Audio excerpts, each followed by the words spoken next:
नमस्कार बच्चों, इस वीडियो में आपका स्वागत है।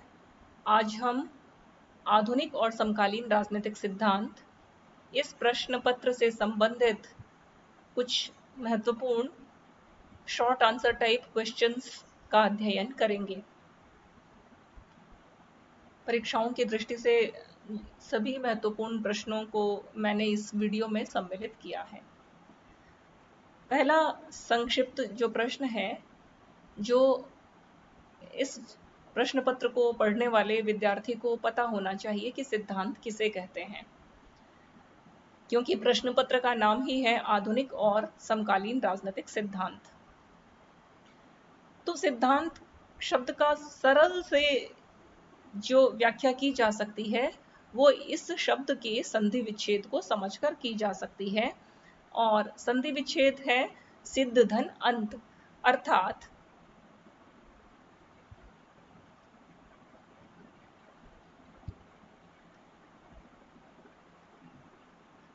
जिसे अंततः सिद्ध किया जा सके। अब अंततः सिद्ध क्या होगा? अंततः हमेशा सत्य ही सिद्ध होता है। जो गलत बात है, जो मिथ्या बात है, मिथ्या को कभी भी आप सिद्ध नहीं कर सकते।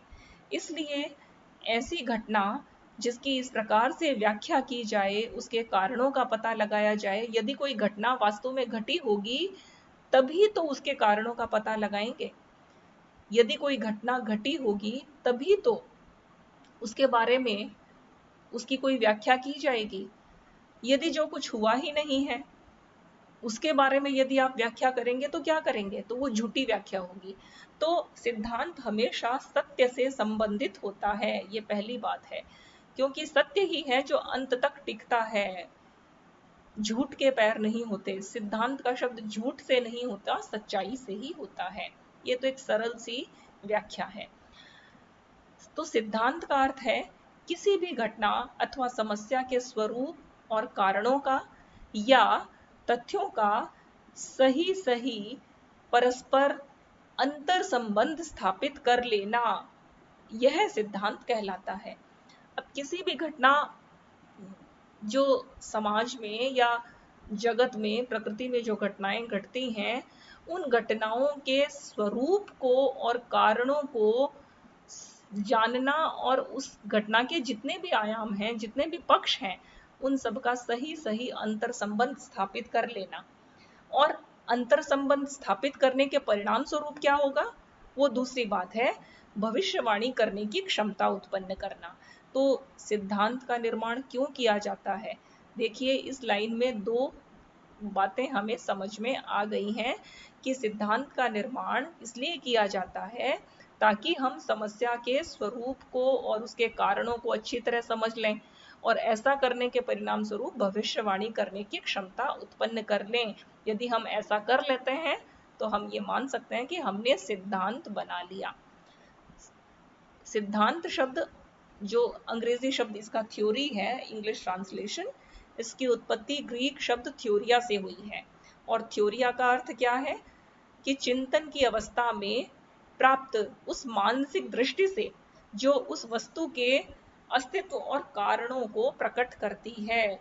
यानी कि ग्रीक शब्द जब यह थ्योरिया बना होगा उस समय वैज्ञानिक, आज जिस तरह से हम वैज्ञानिक खोजें करते हैं उस तरह से तो नहीं था। तो उस समय थ्योरिया से अर्थ था कि किसी भी समस्या के बारे में हम ठीक से समझ करके जब लगातार मानसिक चिंतन हम करते हैं, लगातार उसके बारे में सोचते रहते हैं, तो उस समस्या का समाधान हमें मानसिक स्थिति में ही पता चलता है।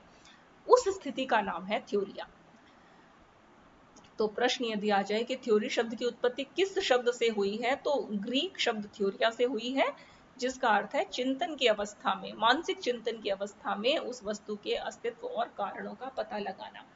सिद्धांत सामान्यीकरणों और व्याख्यात्मक नियमों का सुगठित सेट होता है। सुगठित, यह शब्द बड़ा महत्वपूर्ण है।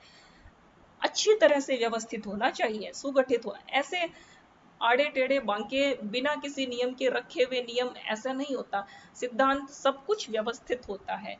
सिद्धांत में तथ्यों को व्यवस्थित रूप से रखा जाता है।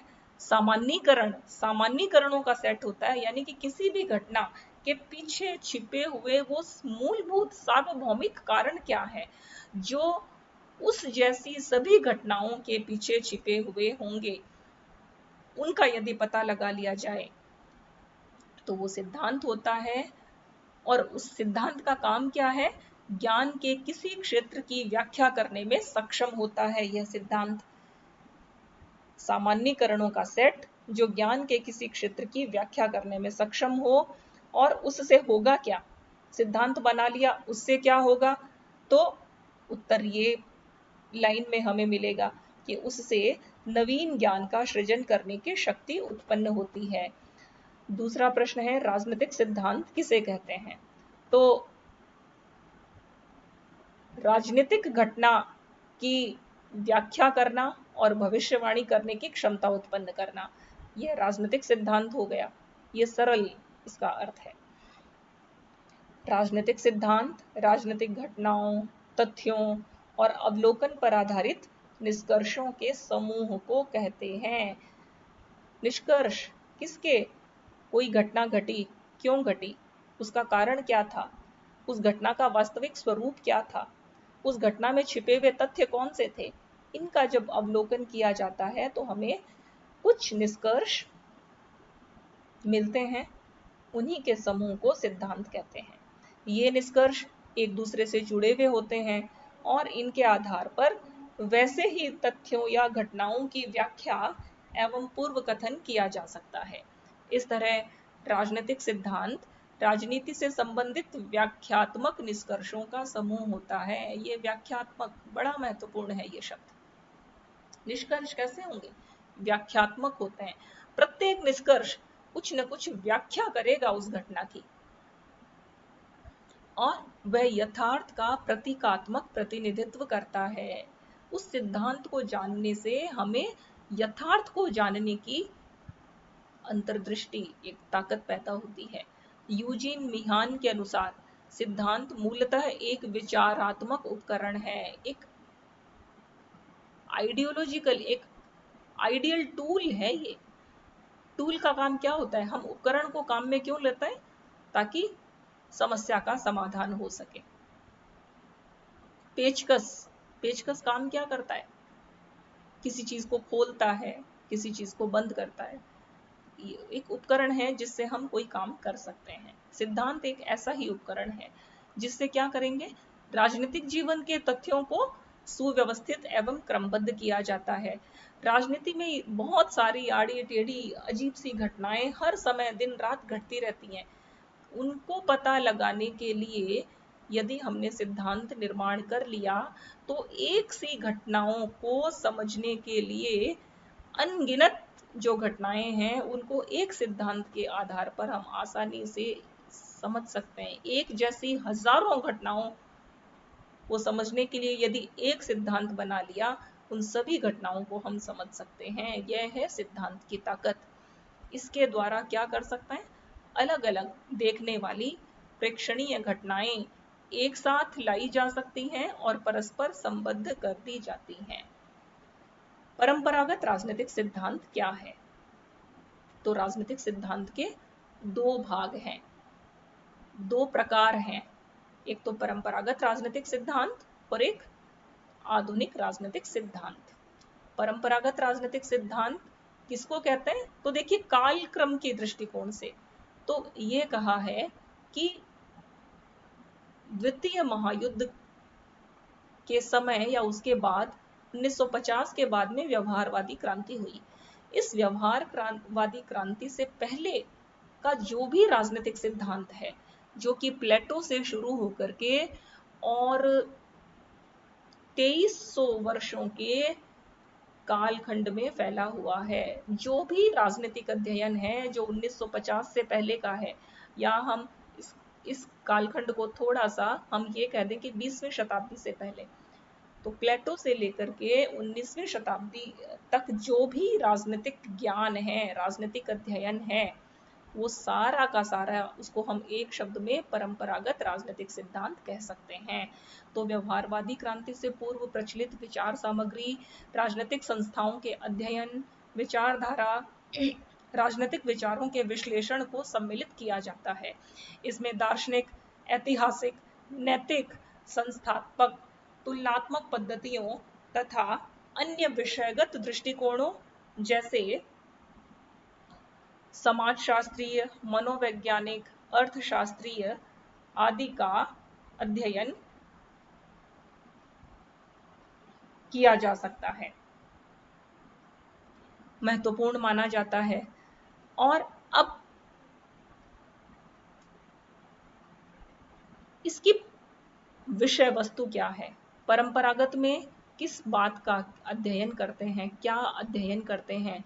तो राज्य की प्रकृति तथा उसका आधार, सरकार, कानून, संविधान, नैतिकता, प्राकृतिक विधि, राजनीतिक संस्थाएं आदि परंपरागत राजनीतिक सिद्धांत के प्रिय विषय रहे हैं। परंपरागत राजनीतिक सिद्धांत अपने प्रतिपादक के व्यक्तित्व एवं दृष्टिकोण से प्रभावित रहे हैं।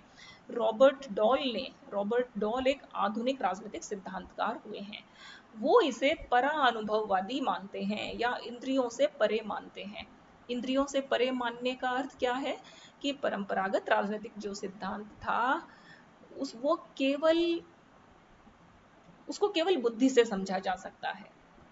वो ऐसा नहीं है कि उसको आप इंद्रियों से समझना यदि चाहें तो आप उससे नहीं समझ सकते। उसका निर्माण केवल बुद्धि के आधार पर हुआ। जैसे प्लेटो का दार्शनिक राजा का सिद्धांत। दार्शनिक राजा प्लेटो की कल्पना मात्र थी।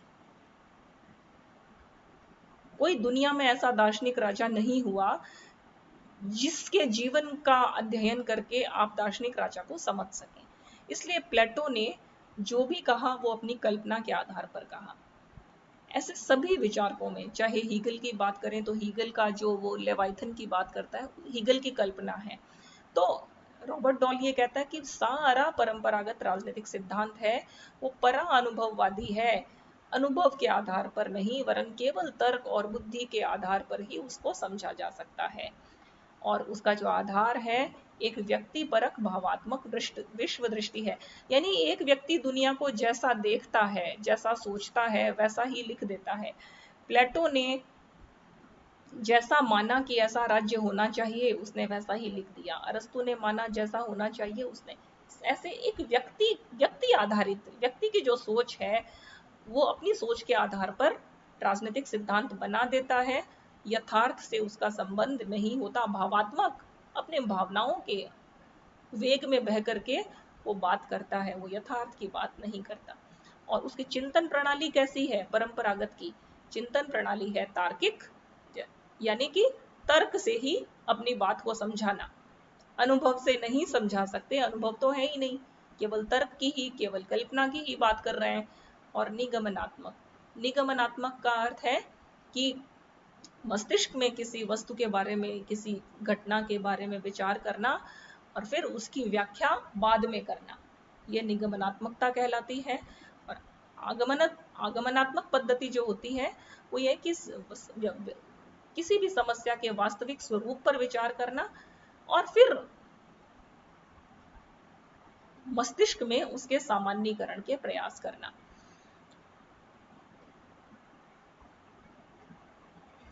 आधुनिक राजनीतिक सिद्धांत किसे कहते हैं? अब परंपरागत राजनीतिक सिद्धांत कालखंड की दृष्टि से कहां तक पहुंचा? व्यवहारवादी क्रांति से पहले तक। तो आधुनिक राजनीतिक सिद्धांत को यदि कालखंड की दृष्टि से बात करें तो द्वितीय महायुद्ध के बाद व्यवहारवादी क्रांति के परिणाम स्वरूप जिस भी राजनीतिक सिद्धांत का निर्माण हुआ उसे आधुनिक राजनीतिक सिद्धांत कहते हैं। और इसका जो तात्पर्य है वो है राजनीतिक क्रियाओं या राजनीतिक व्यवस्था के उस सामान्य सिद्धांत से है जो उनसे संबंधित तथ्यों, प्राकल्पनाओं, सामान्यीकरणों आदि की व्याख्या करता है। यानी कि आधुनिक राजनीतिक सिद्धांत एक सामान्य सिद्धांत है। सामान्य सिद्धांत का अर्थ क्या है? वो किसी व्यक्ति विशेष से जुड़ा हुआ नहीं होता। आधुनिक राजनीतिक सिद्धांत को हम ऐसे नहीं कह सकते जैसा कि हम कहते थे कि ये प्लेटो का दार्शनिक राजा का सिद्धांत है, ये हॉब्स का लेवियाथन है, ये कार्ल मार्क्स का द्वंद्वात्मक भौतिकवाद है, व्यक्तियों से जोड़ा था ना उसमें। आधुनिक राजनीतिक सिद्धांत को ऐसे व्यक्ति से नहीं जोड़ सकते, वो तो वस्तु से या घटना से जुड़ा हुआ होता है या राजनीतिक परिघटना से जुड़ा हुआ होता है, तो वो सामान्य है नेचर से और उसका प्रयोग कोई भी कर सकता है। और उनसे संबंधित जो तथ्य हैं, प्राकल्पना, सामान्यीकरण आदि की व्याख्या करता है। ऐसे सिद्धांत का निर्माण राजनीतिक तथ्यों के वर्णन, वर्गीकरण, प्राकल्पना परीक्षण एवं राजनीतिक व्यवहार के बारे में नियमों आदि की स्थापना के द्वारा किया जाता है। इस सिद्धांत का निर्माण कैसे होगा, तो उसकी तरीका बता दिया, उसकी प्रक्रिया बता दी कि पहले आप तथ्यों को खोजो, उनका वर्णन करो, फिर उनका वर्गीकरण करो, वर्गीकरण के परिणाम स्वरूप जो प्राकल्पना बनाई थी उसका परीक्षण करो और फिर राजनीतिक व्यवहार के नियम बना दो। हो गया राजनीतिक सिद्धांत का निर्माण। और फिर क्या किया जाता है, उन्हें अवलोकनीय या पर्यवेक्षणीय अनुभव और वस्तुनिष्ठ आंकड़ों के संदर्भ में न्याय संगत बना दिया जाता है। न्याय संगत बनाने का अर्थ क्या है, अर्थात भविष्य में भी यदि कोई उस राजनीतिक सिद्धांत का उपयोग करना चाहे और उसके द्वारा वो घटना की यदि सही सही व्याख्या कर पाए, तो इसका अर्थ है ये न्याय संगत है, ये सही है। यदि मैंने कोई राजनीतिक सिद्धांत बनाया और भविष्य में वह आने वाली पीढ़ियों के लिए किसी काम का नहीं है, तो उसे मैं तो सिद्धांत कह रही हूँ पर वास्तव में वो सिद्धांत नहीं माना जाएगा। आधुनिक राजनीतिक सिद्धांत वो जिसका प्रयोग कोई भी कभी भी किसी भी घटना का प्रयोग का अध्ययन करने के लिए कर सकता है। और इसका निर्माण कैसे होता है, तो इसका निर्माण वैज्ञानिक पद्धति के द्वारा होता है। यानी कि परंपरागत राजनीतिक सिद्धांत में देखिए हमने बहुत सारी पद्धतियां देखी, ऐतिहासिक, दार्शनिक, कानूनी, तुलनात्मक आदि आदि।